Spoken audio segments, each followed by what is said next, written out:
Mislim, da se slišimo, dober večer želim. No, Ana Jagrič, njena mentorica je Anita Veršec, nas je popeljala v ta večer, žito sicer še ni zrelo. Je pa zrel čas, da pozdravimo Ferija Lančko med nami. Ferij, dober večer. Dober večer. So te te vsi? Prosim? Se strahom, se rekel, če dela mikrofon. Po moje boš moral glasneje, da se te sliši. S Ferijem se bo otikala, ker se že nekaj, že skoraj lahko rečem, desetletij poznava. Dovolite nama. In Ferij je najprej pesnik ali najprej pisatelj? Ne vem, to je težje vprašanje. Takoj na začetku, ne? No, poznamo te tako kot pisatelja in kot pesnika in zdaj le bomo tvojo pesniško dušo slišali, je tako? Ja, še enkrat vas lepo pozdravljam. Res bomo začeli s poezijo. Za začetek bom prebral pesem, ki me malo predstavi, da boste videli, odkud prihajam. Naslov je Moja hiša. Ni res, da ne sanjam in čakam. Sezidal nevidno sem hišo. Tu vse je tako, kot sem želel, zadosta napravil sem hišo. Vesel te bom zmeraj, ko prideš. Postrežem ti srčno dobroto, zapojem ti pisem v sreči in dušo napolnim z lepoto. Ostal boš lahko še pri meni, dokler boš vsaj skušal verjeti, da svet ni brezuden in tebe, pa rad, da boš mogel imeti. Ni res, da sem čuden in smešen, le vrt sem drugačen zastavil. Tu rastejo zroče besede, ta šopek iz njih se napravi.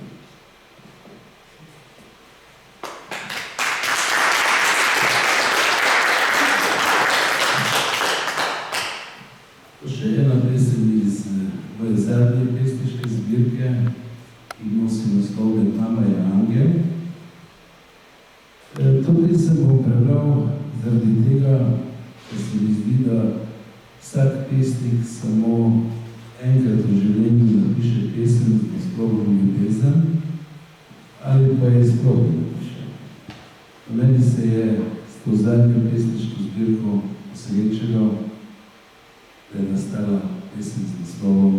ljubezni. Ljubim te, ljubim ljubezen, kjerkoli že si, karkoli ki delaš.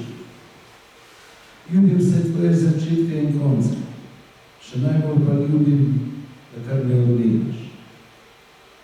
Ko gledaš med zvezde, ne vidiš vesolne praznine. Spreminjaš bogove in njihove sanje. Ob tebi še revne so duše, da je polne topline. Ko prvič se koga dotakneš, si mlada kot jutro in srečna. Ko s snucem že mrtvim odhajaš, še zmeraj smehljaš se veš, da boš večna. Ljubim te, ljubim, se vem, da življenje je čarna posoda. Kdor daje, dobiva. Verjemlje, izgublja. Mnoge se zgodbe končajo drugače, kot hoče usoda. Verjamem, da slišiš molitve, bolj so ti všeč serenade. Obljube odpirajo okna in vrata, če kakšna čud, neravno očitna, izgodi se prikrata.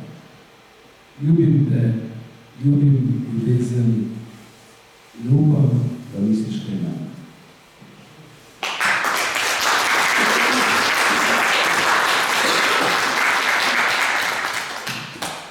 No, pa ker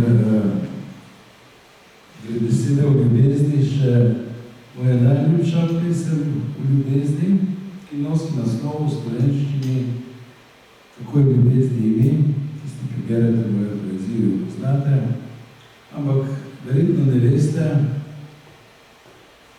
da je izvirno ta pesem nastala v enem materinem jeziku, to je v prekmurskem jeziku, oziroma zdaj v prekmurskem narečju, ali še bolj se že v prekmurskem nadnarečju, kakorkoli rečem, je pravilno, vse to je ta jezik bil v zgodovini. Ta pesem je posvečena pravzaprav dvema mojima prijateljama, ki sta zdaj že dolgo časa pokojna. Bil je to en poseben par, ki se je v Prekmurje vrnil na stara leta. Bila sta pravzaprav že kar stara, ko sta prišla nazaj. Ampak se je takoj opazilo, da se jim je v življenju posrečilo. Se imata še zmeraj rada. Zato sta bila pač en čuden par, za katerim so malo čudno gledali, ko sta se držala za roke, ko sta se upala v javnosti poljubiti, ali pa ko je želeli od njih, kot pač želijo tisti, ki se imajo radi. No in ko je gospod umrl, je gospa dala izdelati njegov dobrstni kip, isto, bronasto, ki je ob kamnu na grobu Gorske Soboti postavila, da bi sta še danes stoji seveda. In ker je gospod nosil celo življenje lepo zavezane rute na poseben način, je šla vsako nedeljo dopoldne pred mašo do pokopališče, svežo oprano ruto in vsako nedeljo na tej isti ruti zamenjala, tako da je imel gospod naprej rute, dokler je ona živela. Potem pa, ko je tudi ona odšla, zdaj sem pisal to pesem, ki se nanosi naslov izvirno, kak je ljubezni ime v prekmurščini. In zdaj v bom, da bodo dobili malo te prekmurščine, v ušesa prebral v prekmurščini. On je bil stari pačine. Ona pa skoraj gospa. Bila sta dosta panika, da sta kljube bila. On je imel grnovance, ona pa malega psa. Za njima so kričala deca, da bo pošti nista šla. Štela sta, vrablja na placi, kovarni storila svoj kot. Dolju je rožo v parki, obrok, globi na rok. Če je bila ljubezen, šteli so vsi se smijali. kakšna je bila ta sreča, mnogi je niso poznali. Pa je ona zaspala, tako je zaspala za skos. On pa je v črnovi gvanti še zadnjič odišel na most. Vse ni bilo malo čudno, se to lepo zgodi. Tudi pa nišče ni videl ogenj, še i tako je. Samo je pesma zapisal, pesem v svoje srce, če ga včasih štrepito, kak je ljubezni ni.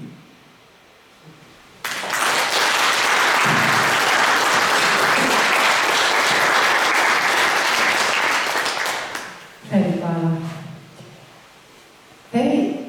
Bi vse to, kar si ustvaril do zdaj, vključno s temi pesmami, ki smo jih slišali, z vsemi 20, 23 plus romani, koliko jih je že, se vem, da sploh ne šteješ, bi vse to bilo, če bi ne bil Mali Ferek tako radoveden, kot je bil. Radovedje. Je to eden od načinov, da lahko daješ svetu to, kar daješ ti? Se vprašanje je zelo na mestu, seveda ne bi bilo, če ta otrok ne bi bil tako radoveden, ampak ne bi bilo tudi, če ta otrok ne bi bil še kar tako radoveden. In ker brez radovednosti, brez čudenja nad svetom, brez tega ni ustvarjalnosti. To sem zagotovo zelo prepričan. Tako da ja, drugače bi bilo. Namreč tisti, ki ste brali prvo knjigo Kurjega pastirja, celotna trilogija se imenuje Kurji pastir, ampak druga iz trilogije ima naslov Petelinje jajce. Tisti, ki ste brali pa še Petelinje jajce, je lahko morda znano, zakaj, oziroma jasno, zakaj smo prišli v radovedju.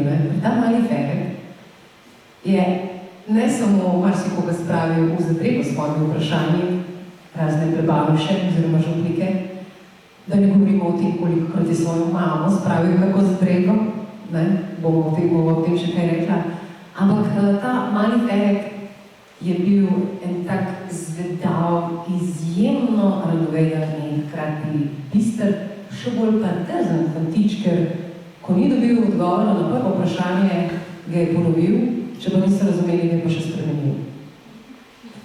Mali Ferek je zelo prazno in si skušal zamisliti, kako je bilo, ko še ni bilo ničesar. Pravili so, da je Bog pred tem, preden je ustvaril nebo in zemljo, dolgo časa samo spal in sanjal. Kakšne so bile te njegove sanje in kaj vse se mu je v njih napletalo, mu ni znal povedati nihče. Mogoče stvarnik tega tudi ni nikomor prišepnil in bo za zmeraj ostala skrivnost. Tako kot bo verjetno ostala skrita, zakaj se je na to naletno pripravil. Veljalo bo, da se je šele takrat vse začelo. Bog se je namreč zbudil, si pomel oči in se prvič ozrl naokoli, a tudi sam pred seboj ni videl tistega, kakor je bilo, ko še ni bilo ničesar. Saj se mu je vsak pogled sproti spremenil v zvezdo. Kamorkoli je pogledal, je nastala nova zvezda. Zato je na nebu toliko zvezd, kot je na zemlji, listja in trave. No, tako Feri začenjaš drugo knjigo, torej Petelinje jajce. Jaz moram reči, da Kurji pastir mi je bil naslov še nekako logičen. Sploh glede na to, da smo se mi tudi že sicer pogovarjali o določenih stvareh, ampak Petelinje jajce mi pa ni šlo.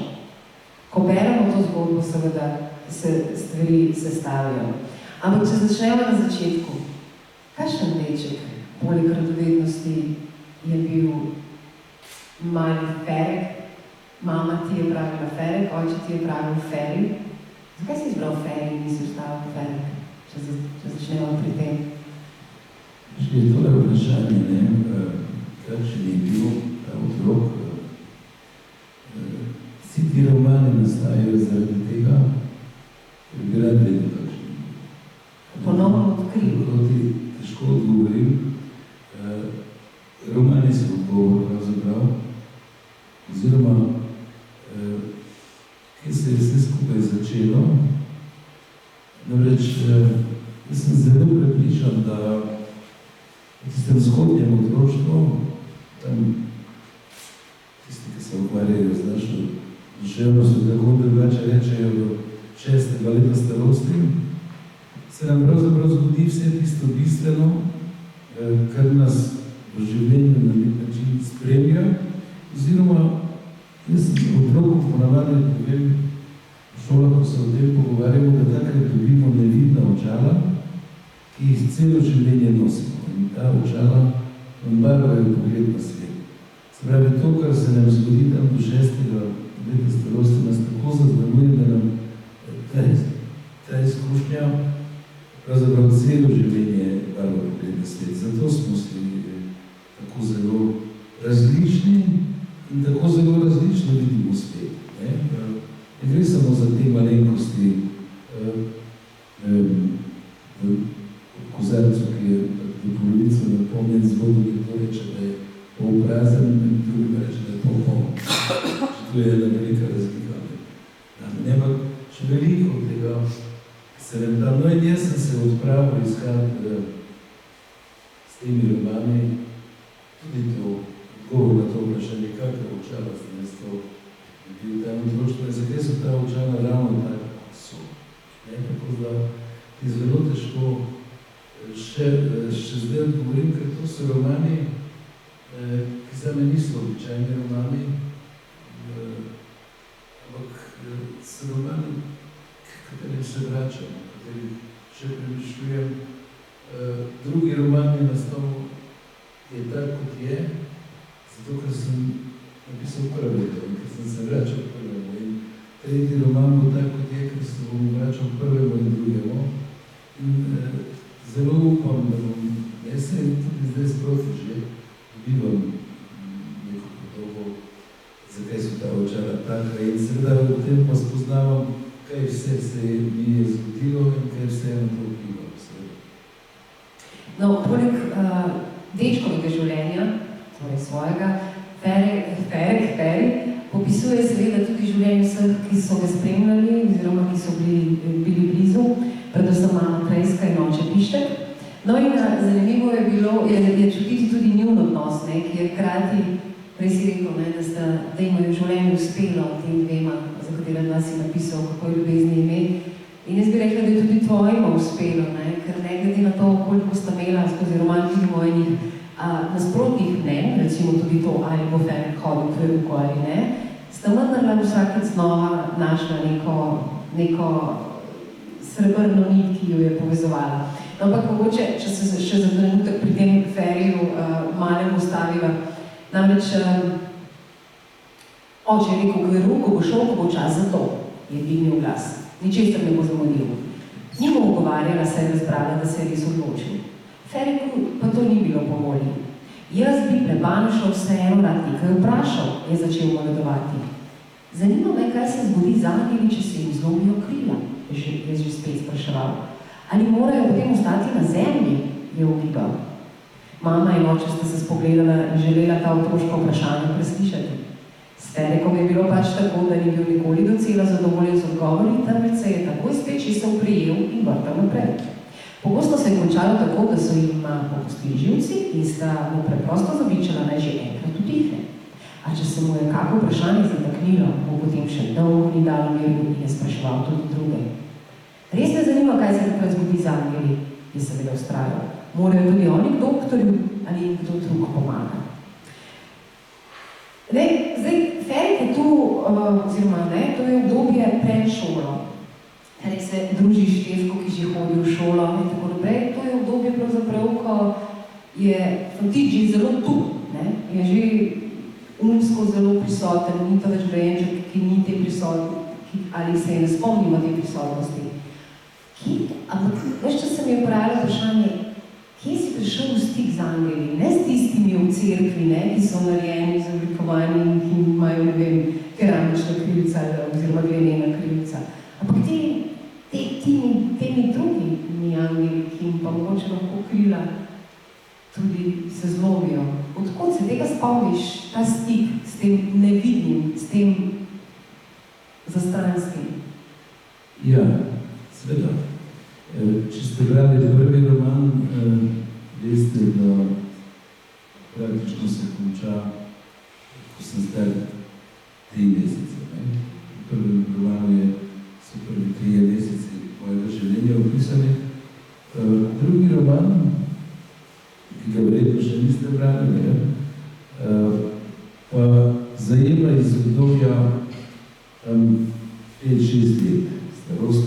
pol 5 in zakaj sem to obdobje želel opisati, ker to je odgovor na moje vprašanje.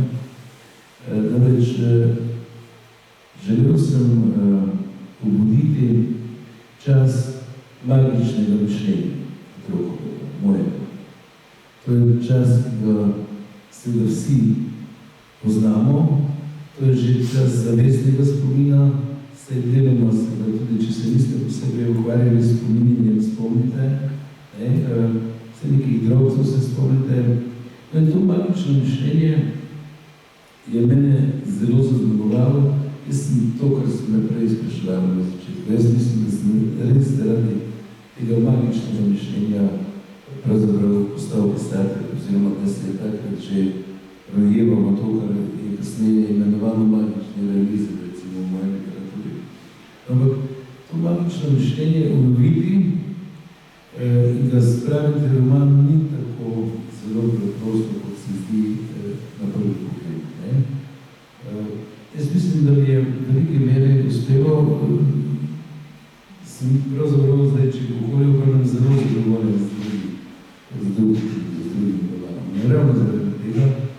Zdaj, kaj je to magično mišljenje? To je seveda tisto mišljenje, ko sveta ne razumemo še dovolj, ko si ga po svoje razlagamo in ko potem tudi na podlagi tega pravzaprav delujemo. To je magično mišljenje. Po moje imate ogromno teh zgodbic iz svojega otroštva, ko so tako razmišljali. Da se recimo, ne vem, če to v romanu pišem, ali ne, ampak ni bilo še seveda televizij takrat, to veste, en radijski sprejemnik je bil tam pri sosedovi, s tistimi velikimi gumbi, paskalov, žarnice so gorele naprej.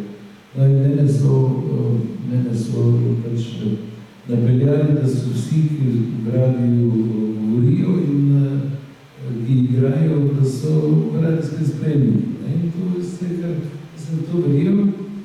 In če so me vprašali, kaj bom po poklicu, ko sem bil majhen, tiste prve poklicne želje, in moja prva poklicna želja je bila, sem rekel, da bom igral klarinet v radijske spremniki. Jaz sem se res predstavljal, da bom tak, s klarinetom. Verjetno je bila v nedeljah Avsenikova glasba, tako se predstavljal, ampak to je primer magičnega mišljenja, recimo.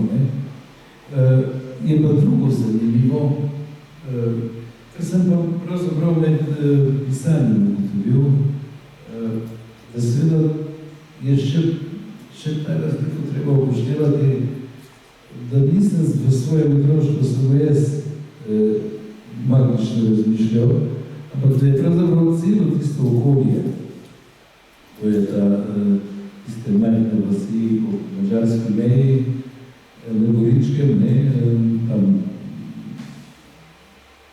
ponavadi se predstavljamo Slovenijo kot kokoš, tam na Ljubljano so te vasi. 60 let nazaj je pravzaprav bilo magično mišljenje zelo prisotno tudi med ljudmi, sicer. Recimo, neka prvotnost, neka vraževerje, verjeli so še čarovnice, ukvarjali so se z roki, poznate, verjeli v tem okolju. Na drugi strani je šla česta krščanska poznata, s to mitologijo, ki jo poznamo iz cerkve oziroma. In potem je še sto pa šla še pa ena še eno magično mišljenje, pravzaprav, ki je se rojevalo z novo ideologijo, komunistično, socialistično, bila polna mitomagija. So bili ljudje, ki so verjeli, da to ne bo nikoli umrlo. Vsi se spomnili. In to je bilo razplesteno eno čez drugo, kot neka prekmorska gibanica. In je seveda funkcionirali, ljudje so v skladu s tem ravnali. Ko sem jaz bil malo čuden, tako zelo čuden, se piše v romanu, mama me ni peljala k psihiatra, zdravniku, Indijko, ampak me je peljala k ciganki, ki se je ukvarjala z roki in je zdravila z svojimi mažami. To je lep primer magičnega mišljenja. Mama je verjela, da bo to pomagalo. In to sem odkril sproti in sem se seveda potem začel tudi tega zavedati. Tako da je to eno zelo posebno okolje. Verjetno bi bilo tudi magično mišljenje tega otroka drugačno, če bi nekaj drugi odraščal. Ne stvari bi bile drugačne, ne bi bilo. Skratka, to so vse stvari, s katerimi se pravzaprav potem ukvarjaš, kot je dano, ko pišeš na ta način, kot je spišeš.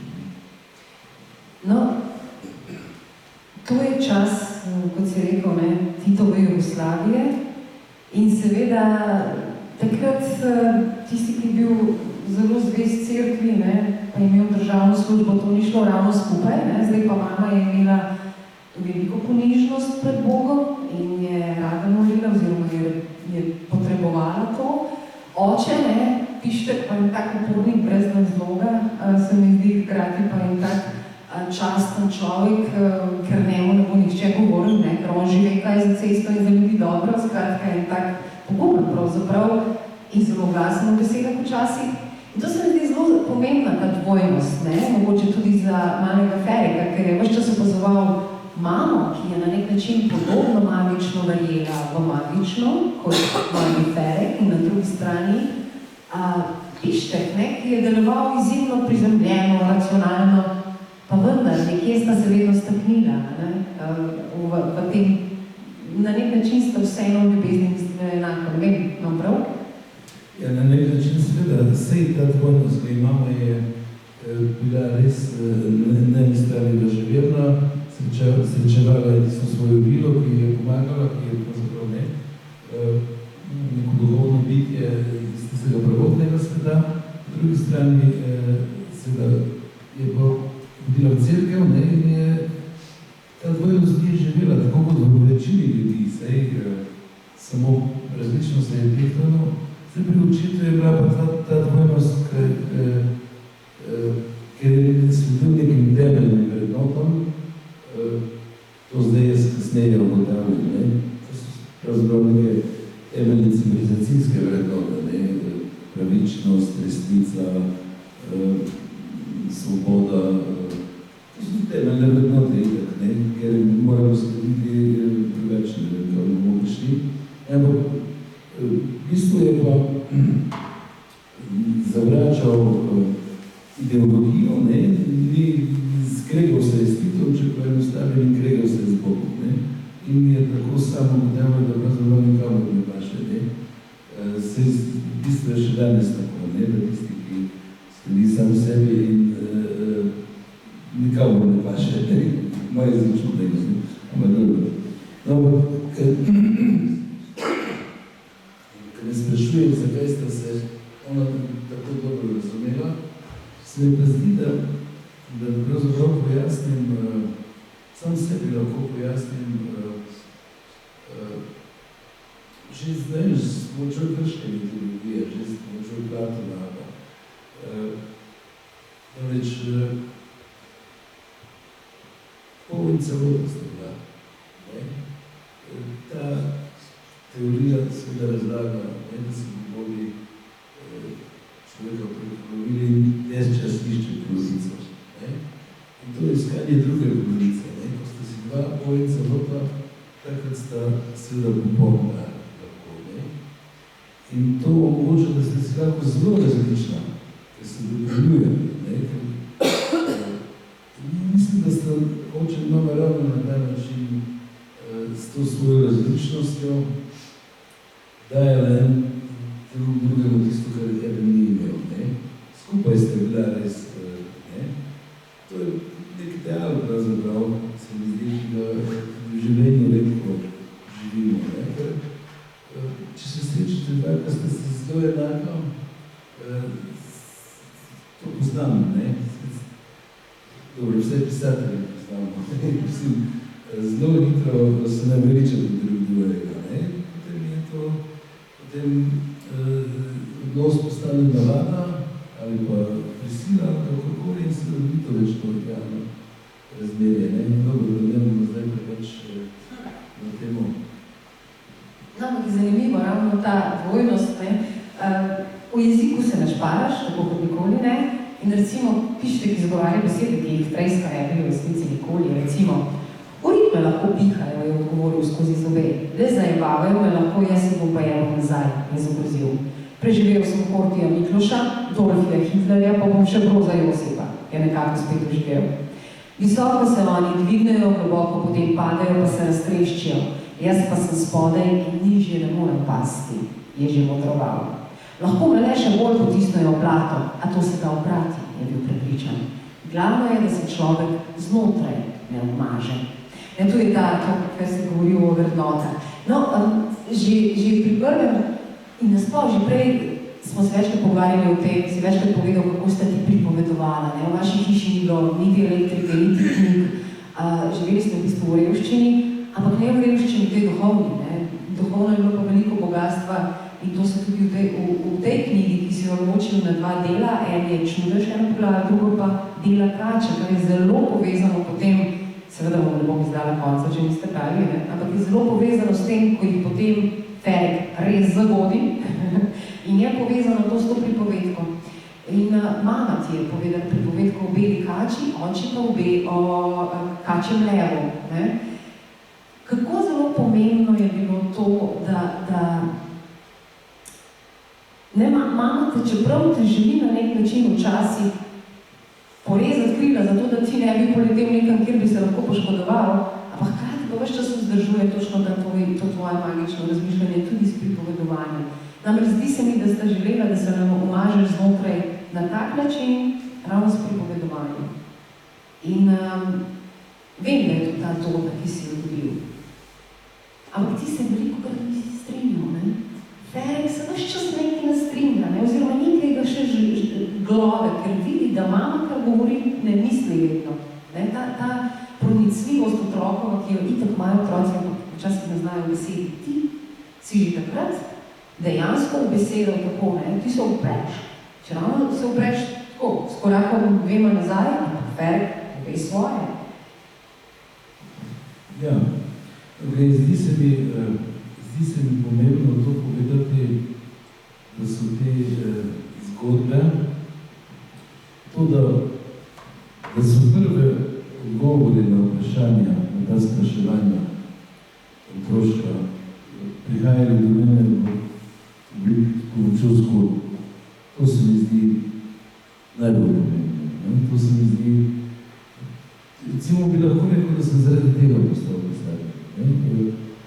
Zato, ker danes vem, da so zgodbe pravzaprav najpomembnejše. Da na zgodbah ta svet stoji. Če malo, kako povem, več verjamem v pesniško resnico v tem svetu. Pesniška resnica v tem svetu je ravno to. Pesniška resnica v tem svetu je tisto, kar potuje skozi tisočletja, stoletja, skozi generacije s pomočjo zgodb. Miti, legende, pravljice, književnost. Vse to nosi to pesniško resnico. Zdaj, te pesniške resnice se ne da ponarejati.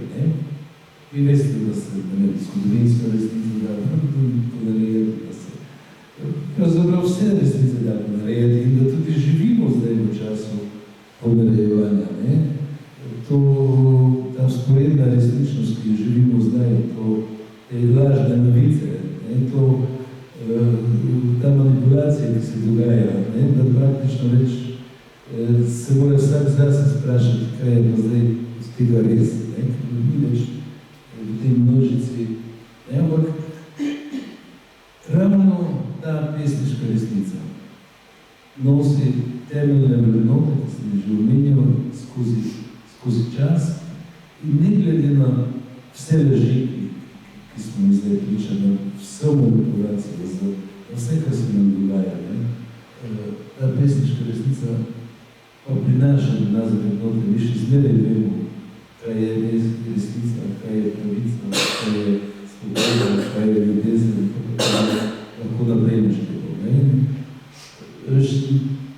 Tega, da se jaz zdaj to zavedam, to mi daje to, da lahko mislim, kako veliko srečo sem imel, da ko sem bil otrok, ko sem se prebujal v ta svet, so mi z zgodbami, ki so seveda govorili te resnice, pojasnjevali na svet. Moj oče je bil seveda preprost človek, tudi koleričen, pa vse, ampak je bil pa tudi človek, ki me nikoli v življenju ni udaril. Nikoli enkrat je dvignil roko, pa še za tisto se mi celo življenje obličeval. Ampak, če sem kaj naredil narobe, je pa povedal zgodbo, je s to zgodbo mi dopovedal, da to, kar sem naredil, ni prav. Ne vem, kako me je striral. Spomnim sem zračno puško ustrelil eno svinčko, in je on celo zgodbo razpletal o tem, kako se zdaj otroci te ptički, ki so ostali brez mame, počutijo, in kaj se dogaja med njimi. In povem, da nisem nikoli v življenju več ustrelil nobene živali, niti zračne puške nisem recil z roke. Samo ponazarjal, vsi odgovori so prihajali v obliki zgodb. Zdaj, te zgodbe so seveda na eni strani pravično izročilo, ljudsko izročilo, seveda so one vzbujale najrazličnejše razlage, ampak samo če vzamemo to pravljico o beli kači, ki je prisotna tudi po mojem vašem okolju na različnih mestih v Sloveniji, najdemo v neki obliki, ker je arhetipska, ker njena osnova je arhetipska, tako pravljice funkcionirajo, to je bistvo zgodbe. Kaj ona pove? Šta odgovor je pomembno zdaj? Ene pravljice povejo na zelo preprost način, ene zgodbe. Nekatere zgodbe pa moramo dolgo nositi sabo, da jih razumemo. Pa se nam še zdi, da smo jih razumeli, kako čebula se spet lupi, pa spet gre naprej in hodimo celo življenje, da pridemo do bistva nekaterih nekih zgodb. Zasijane se gledamo v otroštvu. In to se mi zdi tisto največ. Kar je seveda spet omogoče, da se lahko postavi pisati. Tako da verjetno bomo še našli kakve zagovore, ampak vse pisatelj ne postaneš kar tako. Pisatelj ne moraš pisati tako, da rečeš, jaz sem pisatelj. Sprav, je veliko jih je, tako da so verjetno jih tudi prepoznavate.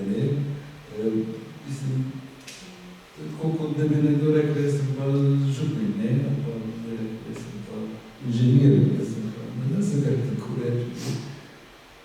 Mislim, v tem je bistvo zaljevanja pravzaprav. No, preden povabiva Jaša Pavlina, ki bo zaigral eno skladbo na kitaro, del tega tvojega magičnega razmišljanja, tega dečka, tega Ferika, rekli so mu mali modrijaš, modrijaš ali modrijaš? Modrijaš je bilo tudi pogovarjanje z živalmi. Šlo je z mačkom, ki ti je pripovedoval zgodbo, šlo je z kokošmi, s kravo pa ni šlo. S kravo, cifra ti pa ni povedal. Res sem te prav zdaj pogledal, kje si, odkud si to vzela, ker točno to so me zadnjič obrašali. Tako da opazijo, da s kravo ni šlo. Mu je bil mu in to je bilo to, medtem kot ciri maček ti razloži. Jaz vem odgovor, mislim, zdaj za kokoši je popolnoma razumljivo, ker kokoši so bili edine živali na našem dvorišču, take ki so čredi ali jate, in zato kurim pastir, ker pač tisti, ki so ga hodili užaliti, da nima prav, da bi pasal, da nima drobnice, to so rekli, da bo kurim pastir, kokoši lahko pasal. Ampak to je za kokoši zaradi tega zelo spoznal. Jaz veliko vem o kokoši iz otroštva. Imel sem to srečo, da je moj prvi ljubljenček, kot danes imam, da je zelo kuško,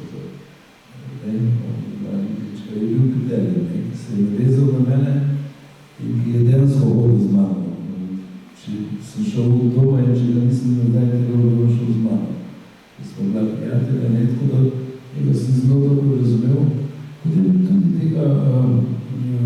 tega mačka, ki se je pravzaprav pedagoški maček, ki se je pri nas domačal, sem zelo dobro razumel. Zdaj, o mačku težko kaj več povem, ker je zelo pomembno vlogo pojegal v tretjem delu.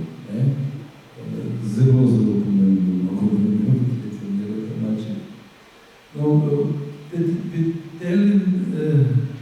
Petelinova zgodba je pa zelo taka, se veste, da smo takrat še od nedelja včasih kako kuro pojeti. In mene so strašili zmeraj s tem, da če ne bom priden, da bodo nedelje tega Petelina pojeti. In jaz sem se celo to svoje otroštvo boril za tega Petelina. Moram reči, da sem se tako zelo boril, da sem se tudi izboril, da je umrl naravne smrti.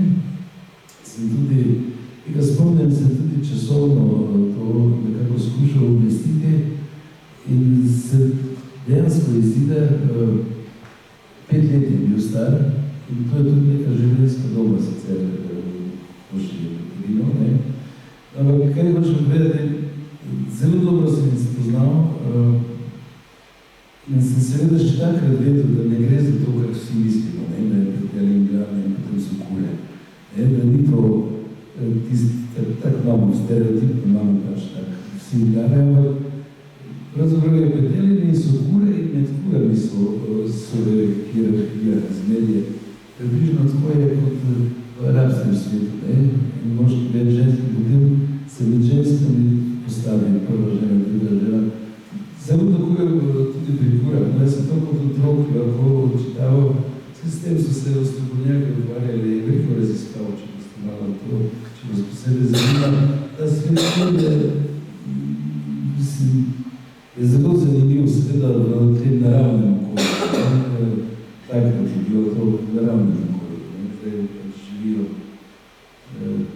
Zakaj se s kravom nisi mogla pogovarjati? No, seveda, krav pa nismo imeli. Zgodba o kravi se pa začne za mene kasneje. Je pa tudi lepa zgodba, pravzaprav. A veš, da ne vem, če je roman ali ni? Ne, je. Namreč, ko je šla mama v Avstrijo, se soseda mož, ki sta bila zanimivo, ta soseda, ki sta bila potem kasneje, drugi oče in mama v bistvu. Moja mama je bila treska, in soseda je bila treska. Moj oče je bil pišček, in sosed je bil pišček. Bog je to skupno stavila, da je krivo na Goričkem že vedel, kako bo šla zgodba. Ko je šla mama v Avstrijo, ko smo ostali sami z očetom, je potem sta se odločila, da bo ena krava v njihovem grebu moja.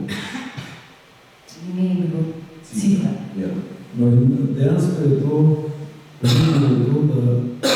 so potem to je bila Ferekova krava, štiri časi, 5 krav, mislim, kako so pač strani dali devico, ampak tista je bila pa moja in od te krave sem zmeraj dobil mlek.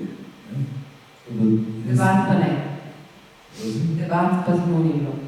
Je bila taka že stara, kar molčeča. Jaša, povabim kitarista, da nam bo zaigral eno skladnico.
mama v enem trenutku šla v Avstrijo, seveda ne bo se povedala, ne bo povedala, zakaj, šla je delat.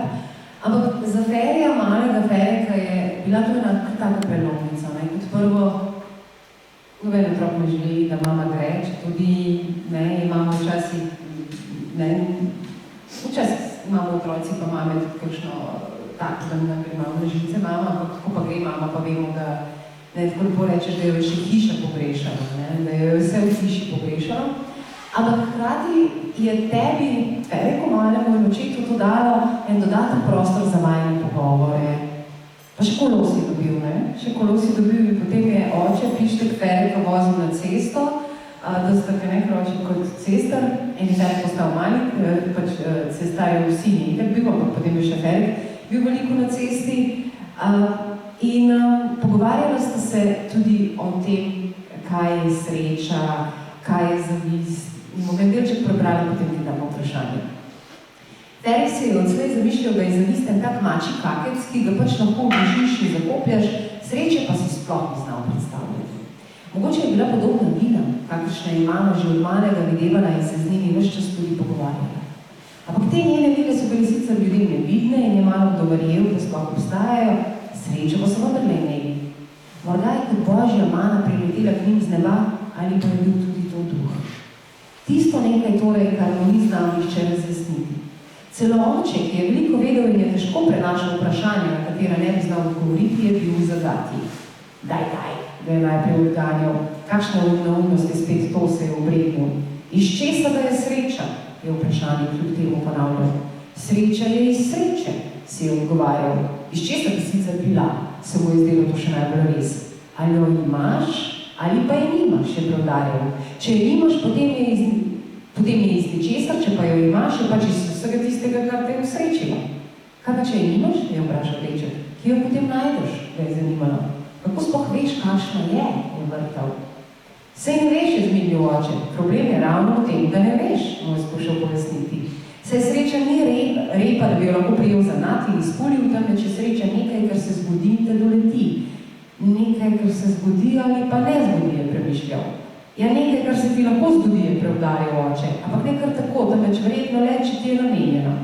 Seveda je mama Preiska to vse poslušala, ampak zanimivo je, da so te vedno zanimala ta nevidna, kot smo se že pogovarjali, ta vprašanja, ki so za materialnim, za zavestnim, za oprijemljivim, če tako rečem. In lepo je rekel Pištek v enem trenutku, ni dovolj, da srečo srečaš, mora se ti še nasmehniti. To se mi zdi ena tako lepo misel, ki bom odnesla za zmeraj s sabo. Hvala. Kaj se je zgodilo v Feriku, ko je mama odšla? Zdi se tudi, ko beremo, da v enem trenutku en majčkan delček moral odrasti. Da en majčkan delček tistega fantka moral nekaj ustati, čeprav je oče poskrbel za njim vse, ampak nekaj v njem se je pa vendarle premikalo, tako daleč, da je verjel, da lahko, zato je nastal ta naslov, da bom povedala, da je verjel v stvari, da bi nekaj povšpičil, da bi mama prišla nazaj. Skratka, ne smemo močem preveč povedati, ampak kaj se je takrat dogajalo v tebi kot v dečku? Mama je šla, oče je ostal in na nek način si moral biti bolj fant, manj deček. Nisem razmišljal o tem, ne vem, če bi lahko pritrdil, ne vem, res ne vem. Vsekakor se je začelo drugačno življenje. Stvari vzima še bolj svoje roke, se mi zdi. Drugačno življenje je pomenilo to, da sem jaz dejansko vse do prvega razreda osnovne šole hodil z očetom potem v službo. Služba je bila na Vaških poteh, kjer je pač urejal ceste. Tiste ceste so bile, zdaj tako rekel, zelo zanimivo in fajn okolje. Ker ljudje so še hodili peš z vasi v vas, so hodili s kravljimi opregami, s konjskimi opregami, malo je bilo avtomobilov, s kolesi. In na teh cestah se je zmeraj dogajalo. Oče je bil kot nekdo, katerem so se zmeraj ustavili, ali so vprašali, a je on že šel, ali je šel, če bo šel mu povej. Tam bi se zdaj dogajalo. Ne? In tudi ob cestah se je dogajalo, ker so seveda te ceste, to so tistih par vasi bojičkih, tam so hitro, ne? Gre ceste skozi gost, pa gre skozi vas, pa gre tako pri vas, ne? Vse ti je enako, ampak jaz sem poznal večino dvorišč na tistih kmetijah in tudi večino kuhinj, ker sem imel veliko manj pravzaprav, ker ženske so seveda tako pa vem, iz usmiljenja, ki so take, mene je bilo občutek, da bi morajo malo poskrbiti zame, ne? Tako da... Če si pa brez mame, ne? Če si pa brez mame in ne, in dežju in razne cesti, ne? No, v tem smislu se je dogajalo to, da jaz zdaj lahko rečem, da me na nek način vzgajala ta cesta, ne? Da sem vzgajala na cesti, da me je vaša skupnost pravzaprav vzgajala, ne? Tako, v tem smislu se ni nič slabega zgodilo, ne? Čeprav je seveda za otroka hotovo, ne? Ko je koliko traja sezonsko delo, ne? Pač na poljih so delali ti naši, ki so trajali lovstvo na delo, ne? Je tako sezonsko delo, že spomladi se je začelo, potem poleti pa jesen. Ampak mislim, da je to spet prinašalo nek poseben način socializacije, ne? Ko neko vključenost v skupnost. Sproti se tega ne zavedaš, ne? Vse v tem je ravno, mislim, čar tega sveta, kot otrok običajno ne veš v kakvi situaciji, si čisto drugo preprevaš. Ampak ko zdaj to gledaš nazaj, ne pa seveda tudi to opaziš, da je to zelo pomembno prispevalo k temu, da sem postal pisatelj, ker je spet neko okolje, ker skrožijo informacije, ker se marsikaj izve, ker se marsikaj skriva, ker ste z vasi veste, kako vas diha. Imel sem to srečo, da sem doživel tisto vas, tistega časa, ko je bila. Jaz ne vem, jaz se večkrat sprašujem, pravzaprav zdaj, ali današnje vasi še na enak način funkcionirajo, ali še ta mentaliteta vasi obstaja, kot je bila takrat. Ker to je bil kozmos, ki je bil na nek način zaprt v sebi. Vse je bilo vsega, zavisti, tekmovanja, ampak bilo je tudi ogromno solidarnosti, pomoči. Ne vem, kasneje sem to doživel v ciganskih naseljih, to moram reči. Veliko sem se gibal, po Balkanu, po testi, pa tudi sicer po teh ciganskih naseljih, tam je zelo podobno je funkcioniralo. So bili vse nekaj med sabo sprti, pa nekaj od zadnjega vse, ampak če je pa kdo kaj naredil, so pa vsi skupaj delili. Tako je vas funkcioniralo, če je bila nesreča, so vsi pomagali. In to je tisto najlepše, ker je iz vasi dobiš,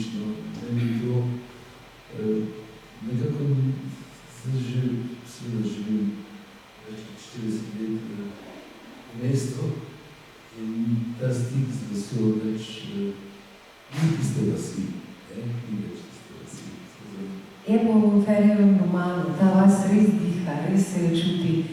No, mogoče samo prednjo počasi začela zaključevati o eni epizodi z ceste, Pišček je seveda, kljub tem, kot je bil upornik na nek način, je zelo upošteval pravila in nadzornik Žekš je bil alfa in omega, skratka, zelo je upošteval, želel je obdržati seveda tudi to službo in seveda ne moreš otroka imati vsak dan na cesto v službo, se ne more otroka s tabo v službo, kaj si bodo pa mislili, No in s Tasferekom lepo se dogovorila, da ko se zasliši motor, tam enkrat do dvakrat na mesec, se Ferek skrije. In res, enkrat skoraj ste ga preslišali, ko sta lahko glebati, se res zgodi, da se zasliši ta motor, gospod nadzornik Žekš prihaja, Ferek flap noter v goščavo, tam v gost in se skrije. misli, ki so mu uspelo zelo dobro skriti. Pa pride nadzornik Žeč, pa se pogovarja s Pištekom, pa Pištek, ne, tako se načini, ne. Pa le prav, ki imaš pa sina, ne, pravi Žeč. Ja, kako doma, ne? A ja, zakaj pa nekdo kolo tam, ne? To sta pa pozabila kolo skrit, ne, to je zabavno. Ampak, ker je sreča včasih tudi tam, kjer ne vemo, predvsem je pa sreča v srečanju, je bilo to srečanje za Ferika zelo posebno, ne? Nadzornik Žek še kar nekrat se pokazal kot krasen človek, ne bo, ampak se je pokazal kot spet kot ten človek, ki, ne? Ja, se tega gospoda, tega nadzornika Žekša, sem res imel, kako bi to rekel, kar čas poznati, kasneje. Sem bil že živel v Murski Soboti, sem bil že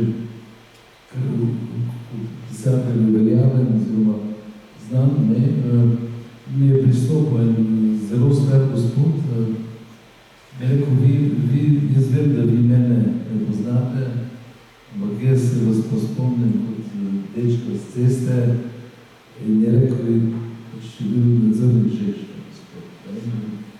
In je rekel, jaz sem cel čas gledal po sina podjetju so vedeli, da hoče pač je imel pred sabo, ampak so to nekako dovoljevali. S tem nadzornikom Žekša smo potem šla na kavo, še parkrat smo potem šla na kavo, ampak je žal že zdaj čas pokojno, ne. Je pa prinesel nek spomin na očetu, takrat pa še nisem vedel, da se bom s tem tako načrtno ukvarjal kot svoje, pač pišem. Jaz se namreč nisem tega nekako načrtoval, zamišljal, sploh nisem razmišljal o tem, da bom na koncu pisal vse, ne? Sumite, da je to stvari na svetu, v katerih je treba pisati. Ampak se je tako zgodilo in hvala Bogu. Srečali so se v Novem mestu lani točno na dan, ko so postavili piko temu romanu. Se spomniš? In si rekel, imel si en tak si, ko si prišel v Novo mesto, izvedel že dolgo poznam, ampak to, ko si bil takrat vesel, srečen, radosten. In v bistvu sem te vprašala, kaj ne, dobro, nekaj je to, da ti zaključiš eno dolgo pot, ne, tisti, ki ste kadarkoli pisali, veste, to je lahko zelo lep proces, ni pa nikoli samo lahko proces. No, ampak Feri, takrat si rekel, se mi zdi, da sem se, ne vem, če si uporabil to besedo, da sem se na pravi način ju predstavil, ne, to se pravi Pišteka in očeta in mamo, da sem na pravi način stopil z njima in v ta stik, ne. In ko beremo ta roman, v mene pogosto sem se spraševala, čakaj, a se Feri to dejansko spomni? Ne? Recimo, pripoved Mačka. Spomniš se določenih pogovorov tako natančno, da se vprašam, ali ima Feri izjemen spomin, ali pa ima eno tehniko, s katero si pomaga hoditi tja, da se te stvari spomni, ne? Ker vemo, da ogromno stvari izgine ali pa se potvori, se spremeni. Kako mogoče še to tehniko pisanja, vem, da je to ena zelo dolga zgodba, ampak mogoče samo na kratko, ali ti vidiš slike teh spominov, jih slišiš, preden jih zapišeš, na kakšen način prihajajo? Ja, veš, o tem bi se morala na začetku začeti pogovarjati, ker se na kratko ne da. To je zdaj en velik problem, se govorim direkt proti koncu. Jaz preprosto ne morem na kratko tega razložiti, ker je toliko zapovedati, da bi lahko vse malo razumeli. Reč, prvi roman, Prvi pastir, se veliko ste brali, če spremljate, je narejen, je napisan s pomočjo ene metode Gustava Junga, psihoanalitika, ki se je reče aktivna imaginacija. K njej sem se zatekel zaradi tega, ker sem to metodo poznal, ker sem s to metodo napisal nekatera svoja dela, ki se dogajajo v času, v katerem nisem živel.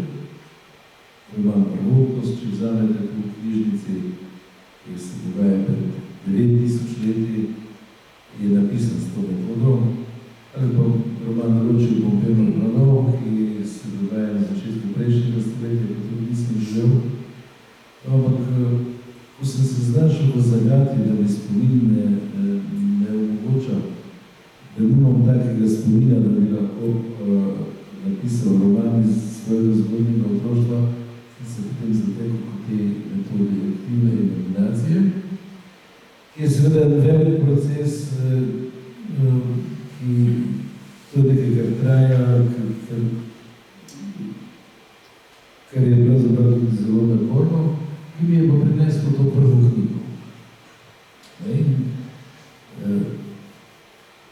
Druga knjiga, ki pa zajema iz obdobja, ko že deluje spomin, vi se spomnite že tam začeli se prve stvari so naložene, že v tem zavestnem spominu, pa pri drugi knjigi pa jaz več ne vem, namenoma sem pisal brez te metode, nisem več uporabljal te metode. Tudi za željo je bila ta knjiga drugačna napisana, ampak ne vem pa več ločiti, koliko se je skozi tiste procese obudilo, koliko je zdaj to zavestnega spomina, koliko je tistega spomina, ki je preklican iz podzavesti, iz pač, skratka, na ta način moram odgovarjati. Zdaj, zagotovo moj spomin, kako naj ponazorim, moj spomin je bil zelo neokusno na cedilu. Tista hiša tam, ki je bila zelo majhna, nisem mogel ugotoviti, da je eno okno s prednje strani bilo ali pa ni bilo. Seveda oče mama sta že mrtva, pričevalcev ni, tudi moja sestra, ki je še živa, se ni mogla spomniti, ali je tisto okno bilo ali ni bilo. Govorim, kako slabo spomin deluje. V bistvu, s pomočjo te metode, seveda sem jaz prišel do takega spomina, da sem na vsaki deski, ki je bila zabita, da vem, kje na drganici, vsakega želja, ki sem si tako ali pa spomnil. Spravi, skozi te procese se da priti daleč in globoko in natančno. Zdaj seveda, kar se mi pa zdi pomembno povedati, recimo, da bi, če bi vsi, ko zdaj tu sedimo, s pomočjo te metode potovali vlastno okrožbo, da bi šli skozi to, da bi se nam to razprlo pred nami. Ampak, še zmeraj bi potem bili pred tem, da je to samo tisto, odkoder kot pisatelj lahko zajemaš. Vsak izmed vas, če bi se na lastno otroštvo razgrnilo do potankosti, bi pisal drugače, imel bi druge stvari. Nekateri itak ne bi znali niti napisati, tako zelo različno dobro, pisateljevanje se začne šele tu. Ja, in bistveno je kaj, kot pisatelj potem izbereš. Meni se je nešteto zgodbo, 1000 zgodb sem imel prvo. Kaj pa potem s tem zgodbami? Vzameš pa tiste, ki se ti zdijo literarno zanimive. Kaj pa s temi, ki so se obudile in so tu jih? Prosto pozabiš in se mogoče pride naprej, se obujene. To je pač tako. No in jaz sem zbiral tiste zgodbe, ki so arhetipske. Arhetipe sem že prej omenjal. Tiste zgodbe, kateri se lahko tudi drugi prepoznajo. In jaz mislim, da je tu ključ odgovor na vprašanje, zakaj so te knjige tako brane. Recimo, Furi pastir je zdaj že 4. ponatisnjen. Pa še kar ga prodaje, zdaj sem zadnjič gledal, zelo je zapletani temo, ne? Se pravi, pa še zmeraj. Ampak ravno zaradi tega, ker se ljudje prepoznajo te zgodbe. Celo ti si mi rekla danes, ko smo se srečali, da si ta občutek ujela. Mene deklice, ne glede na čas, ne glede na to, da sem drug spol, velik je deček, ne glede na to, da se dogaja popolnoma v drugem času, kot sem jaz živela, ampak ja, točno ena prvinskost, vse boste čutili, ko boste brali, na tak način, ja to pa razumem, to, ne vem, take stvari, ko opišeš, on je pa samo stal in si je brisal nos v rokav. Jaz točno vem, kdaj sem to delala. In to delamo vsi otroci v določenih situacijah. To, ne? In je neverjetno zanimivo, kako, kolikrat sem videla, recimo tudi zanimivo svojega očeta kot otroka, če ravno nimam pojma, ne? Ki je živel čez Muro, ne? Blizu tebe, če ravno ne tam. Skratka, ja, točno to, ne? Zdaj si mi to pravzaprav dobro, ne? Zato, ker ti to izbiraš. V bistvu nisem povezana. Ja, nekaj, kar me govori. Se kaj je v bistvu? Ne se, če malo to zaokrožiš, ne se, pravzaprav v bistvu nadaljevanja, ne? Ker sem prej mogoče malo narodno rekel, vse res je lahko vsak pisati, ne? Ampak zares je pa lahko samo pisati, če tudi druge zanima, to, kar piše. Če bere njegove knjige, če kupuje njegove knjige, če njegove knjige vznemirjajo, privlačijo, na take drugačne načine, potem se pa zares lahko pisati. Koliko ima pa to zraven, Feri, za konec, preden bova slišala še kakšno tvojo pisem? Meni se zdi, da tebi se sreča je kar pogosto nasmehne, ne? Tudi končaš na nek način, da se ti nasmiha sreča. Prosto tudi pa moram prekiniti. Ne? Omen brala, v sreči pa se mi je asociirala. Doktor Trstenjak je veliko pisal sreči. Koliko jaz bom prvi zapisal to razliko srečen biti in srečo imeti. Tisti, ki želi imeti srečo, je nikoli ne bo srečen. In pravzaprav mislim, da še ena stvar je, ki se meni zdi bistvena v zvezi s srečo, to pa je neka moja izkušnja, kako se dodaja na to, kar je Trstenjak govoril o sreči, namreč prepričan sem, da je potreben pogum za srečo. In ta pogum za srečo je nekaj zelo, zelo bistvenega v vsakem življenju. Zato mogoče v romanu, ker me je to asociiralo, mogoče v to pride, ne sreča se ti nasmehne, ne? Dalje ne piše v romanu, ampak tako moraš biti dovolj pogumen, da se te sreče oprimeš. In jaz nikoli ne rečem, da sem imel v življenju srečo, oziroma ločim to, ko sem imel srečo, pa to, ko sem imel pogum za srečo. Bistveni momenti v mojem življenju so povezani, sreča se je nasmehne, jaz sem bil dovolj pogumen, da sem šel za mno. Tako razmišljamo sreče, zato sem prekinal. Prosto zdi se mi zelo pomembno, da imamo pogum za srečo. Mislim, da celo pišete nekje reče, da se jim moraš nasmehniti nazaj, oziroma da jo moraš si upati jo pogledati, ne, na nek način to srečo, to sprosto, kar si zdaj govoril. No, ampak, če nadaljujem tisto vprašanje, ki v bistvu si mi zdaj pomagal, da ga lahko še bolj razjasnim, koliko pa ima ta pogum, da si dovolil, recimo, biti srečen, oziroma da si to v tej sreči sledil s tem, da si lahko pisal in da lahko pišeš na tak način, kot pišeš. Ne? To se pravi, da se odpirajo eni svetovi. Kaj hočem reči, ne? Ko je človek srečen je bolj odprt, ne ko je srečen, ko je srečen je bolj odprt tudi za stvari, ki morda sicer počne, ne? Če rešitve so ne dobro, ne? Koliko ima to zdrava, recimo, da ti danes? Na ta način govorim, jaz sem seveda danes zelo srečen, da sem napisal ta dva romana. Ne zaradi tega, ko sem pregovoril, ko se dobro pogajata. No, pa to je tudi čisto redo? To je stranska zadeva. Je že vedel, da je tako, ampak srečen sem, da sem to napisal zaradi sebe. Zdaj vem malo bolj, odhod sem prišel in zakaj sem tako vse.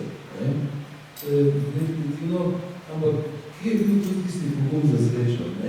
To hočem zdaj govoriti.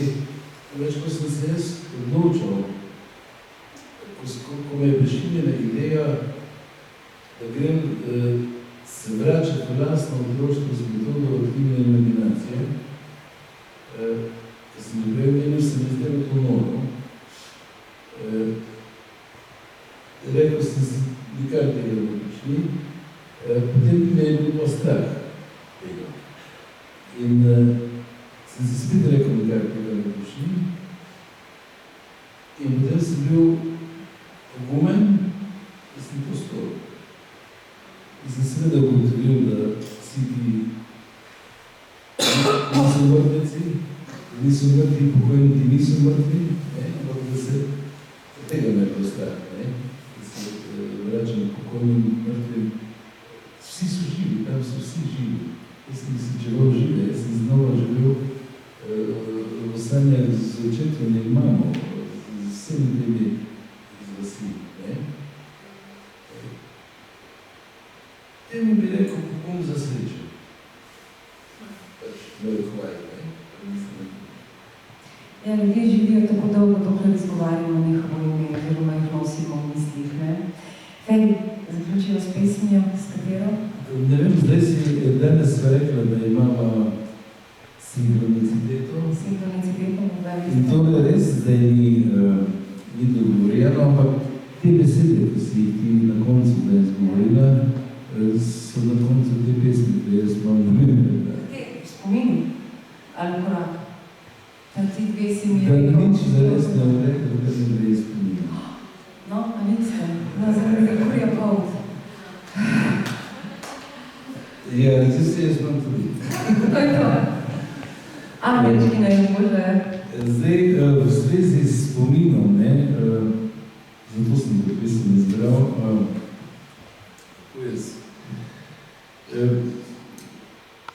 seveda so pesmi ljubezenske, ampak veliko jih je že iz spomina, to moram reči. In zadnjič sem gledal en film, francoski, in je bil en zelo zanimiv dialog v tem filmu. Ena deklica zgubljena v Parizu, tava, ko vidim, da je z njim nekaj narobe, ta njen partner vpraša, kaj pa misli, kaj pa je. Rekla, da ima nostalgijo, in on vpraša nostalgijo v čem? In on reče nostalgijo v prihodnosti. In jaz ta dialog sem si zapomnil, ker vse to, kar je pravzaprav napisano iz spomina, zdaj lahko vidim nekaj, kar je polno nostalgije v prihodnosti. No, ampak to je samo tako, da vam pojasnim, kako v jasnem delu razmišljam. Te sem pa res nosil naslov v spominu in ker je vse skupaj imelo v spomini, jaz sem danes izbral za konec in bom zdaj tudi končal spominu.